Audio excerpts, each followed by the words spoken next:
Et on reparle du modèle Y Juniper. Début de production janvier 2025, apparemment. Le site chinois rapporte que le début de production du modèle Y à Shanghai est imminente. Les opérations du SUV électrique se sont multipliées au cours des dernières semaines.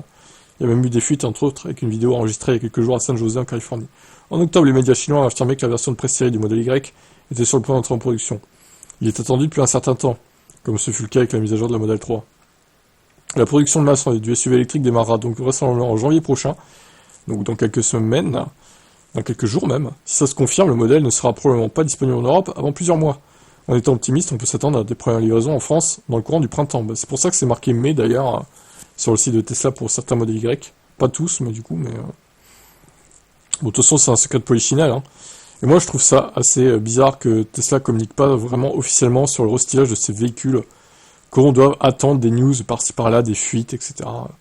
Je trouve ça débile parce que les gens, au final, en fait, Musk, il doit se dire, oui, mais si on communique officiellement, les ventes vont s'effondrer, du coup, mais en vrai, les Tesla Boys, ils suivent l'actualité de Tesla avec intérêt. Donc, ils le savent quand même. Ils vont arrêter de, les sites d'actu en parlent, comme Automobile Propre, voilà, le site de référence. Ils en parlent. Donc, je vois pas, ça sert à rien de pas communiquer officiellement dessus, en fait. Les gens s'arrêtent quand même d'acheter, en fait. Donc, je trouve ça contre-productif, personnellement. Pourquoi il fait ça, à votre avis? Pourquoi il communique pas officiellement sur ces nouveaux modèles restylés Musk? Bizarre, non? Il pourrait le faire sur X en plus. X est à lui.